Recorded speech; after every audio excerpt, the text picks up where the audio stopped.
पाहण्यासाठी सोलापूर व्हायरलला सबस्क्राईब करा व नोटिफिकेशनसाठी बेल आयकॉन प्रेस करा.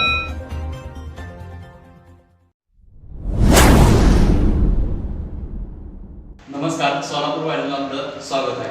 सध्या संपूर्ण भारत देशात कोरोनाचं संकट आलेलं आहे आणि सगळीकडेच कोरोना रोखण्यासाठी लॉकडाऊनची शर्यत चालू आहे. सोलापूर जिल्ह्यात आज पालकमंत्री बर्मे साहेब हे सोलापूर जिल्ह्यात लॉकडाऊन घोषित करणार आहेत. तर पंढरपूरमध्ये कोरोनाचे 49 पेशंट आतापर्यंत झालेले आहेत शहर आणि तालुका मिळून. तर आपल्यासोबत आहेत मनसेचे दिलीप बापू धोत्रे. तर जाणून यांचं काय मत आहे. सर, काय सांगू शकाल आता पंढरपुराची जी परिस्थिती आहे कोरोनाची त्याबद्दल? नाही, कसं आहे की आता आपल्या पंढरपुरात जो कोरोना आला आहे तो काही लोकांच्या दुर्लक्षितपणामुळे पंढरपूर शहरात तो कोरोना आला. वास्तविक पंढरपूर शहर अतिशय चांगलं शहर होतं. आपल्या इथल्या सर्व अधिकाऱ्यांनी चांगल्या प्रकारचं काम केलं होतं, त्यामुळं कोरोनाचं संकट आपल्यावर नव्हतं. परंतु आता बाहेरच्या लोकांमुळे इथं आला आहे. अधिकारी याची दक्षता घेत आहेत, सगळे नागरिक दक्षता घेत आहेत. लवकरच पांडुरंगाच्या कृपेने आपल्या पंढरपूर शहरावरचं कोरोनाचं संकट निश्चितपणे टळणार आहे. सोलापूर जिल्ह्यामध्ये देखील जे कोरोनाचं संकट आहे ते देखील निश्चितपणे टळणार आहे. कोरोनाचं संकट टाळण्यासाठी लॉकडाऊन हा काय पर्याय योग्य नाही. कारण गेले 3-4 महिने झालं आपला शहर जिल्हा लॉकडाऊन आहे. लोकांचे हातोनात हात सुरू झालेले आहेत. लोकांच्या हाताला काम नाही. आज लोकांचे खायापियाचे देखील वांदे झाले आहेत आणि त्याच्यात सारखं जर आपण लॉकडाऊन केलं तर मग लोकांनी खायचं काय. त्यामुळं कोरोना पसरू नये याच्यासाठी आता जे अधिकाऱ्यांनी कडक अंमलबजावणी केली त्याच पद्धतीने कडक अंमलबजावणी करणं गरजेचं आहे. विनाकारण जे लोक बाहेर फिरतात त्यांच्यावर कारवाई केली पाहिजे.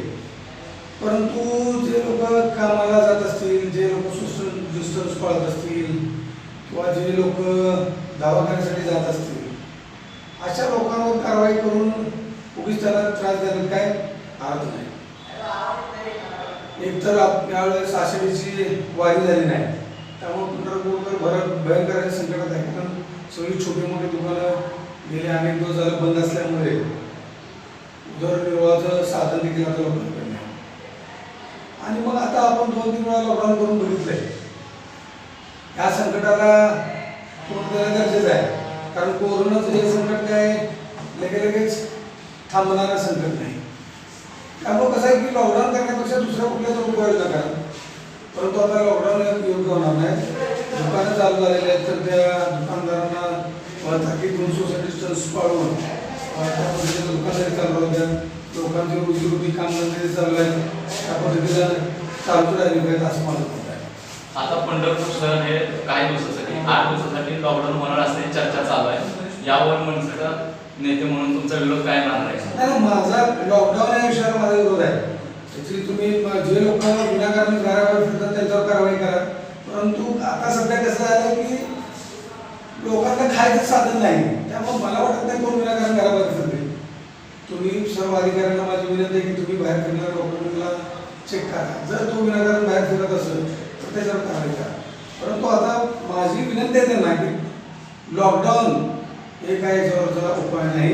आणि जर तुम्हाला लॉकडाऊन करायचं असेल तर पंढरपूर शहरातील सर्वसामान्य जनता आहे त्या जनतेला किमान बघा 10 दिवस पुरेल असं रेशन तुम्ही त्यांच्या घरी द्या.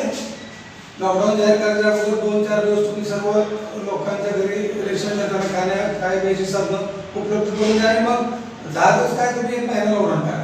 परंतु त्या लोकांना खाण्यापिण्यासाठी तर तुम्ही मदत करा अशा या ठिकाणी मी विनंती करणार आहे. जसं कोविड हॉस्पिटलच्या पाठीमागे राजकारण करण्यात आलं तसं या लॉकडाऊनच्या परिस्थितीत देखील राजकारण होतंय असं मला वाटतंय. नाही, राजकारणाचा विषय नाही. कारण अशा परिस्थितीत मला वाटत नाही की कोण राजकारण करत असेल. प्रत्येकाला सगळ्यांच्या उद्योगांचं व्यवसायांचं किंवा आपल्या स्वतःच्या उदरनिर्वाहाचं पडलेलं आहे. त्यामुळे ह्यात काही मला वाटत नाही राजकारण. आणि आपले अधिकारी एवढे सक्षम आहेत की ते कुठल्या राजकीय दबावाला बळी पडत असतील असं मला नाही वाटत. त्यामुळं याच्यावर सर्वांनीच लोकप्रतिनिधी असतील आणि अधिकारी असतील या सगळ्यांनीच एकत्र बसून या कोरोना कसं थांबवता येईल याच्यावर चर्चा पण लॉकडाऊन हा उपाय होऊ शकत नाही. तुमची भूमिका काय असेल जर लॉकडाऊन हा उपाय नाहीये आणि जर लॉकडाऊन करण्यात आलं तर मनसेची भूमिका काय असेल? काय करणार आपण त्यांच्यासमोर काय करणार आहे? आणि माझी त्यांना हीच विनंती आहे की लोकांना वेटीस धरण लॉकडाऊन करणं म्हणजे सध्या लोकांना वेटीस धरण असं आहे. कारण जर तुम्ही प्रत्येक भागात गेला झोपडपट्ट्यामध्ये गेला असं लोकांचे खूप हाल झालेले आहेत. आता माझ्याकडे कितीतरी महिला माताभगिनी अक्षरशः माझ्याकडे येऊन करतात की त्यांच्या हाताला काम नाही. आज कितीतरी लोकांच्या घरात खायला नाही खायला, कितीतरी लोक रोज मला भेटतात, डोळ्यात पाणी येत आहे. माझ्या अधिकाऱ्यांना विनंती आहे की बाबा तुम्ही लॉकडाऊन करण्यापेक्षा लोकांना कशी मदत करता येईल ते बघा. एकंदरीतच मनसेचे नेते दिलीप बापू धोत्रे यांनी त्यांची भूमिका स्पष्ट केलेली आहे. पंढरपूर शहरात लॉकडाऊन हा पर्याय नाही. तर लॉकडाऊन करायचं असेल तर तुम्ही गोरगरीब जनतेला 10 दिवसाचा माल द्या आणि महिनाभर लॉकडाऊन करा, अशी त्यांची भूमिका आहे. पंढरपूर शहरात लॉकडाऊन केल्यास त्यांनी त्याला विरोध केलेला आहे. मी सोहम जयस्वाल सोलापूर वाहिनी चॅनलच्या माध्यमातून तुम्हाला सांगू इच्छितो, आपण सर्वांनी कोरोनाची काळजी घेऊया, घरी राहूया, सुरक्षित राहूया. व्हिडिओ जर्नलिस्ट सरफराज बागवान सोबत मी सोहम जयस्वाल सोलापूर वाहिनी पंढरपूर.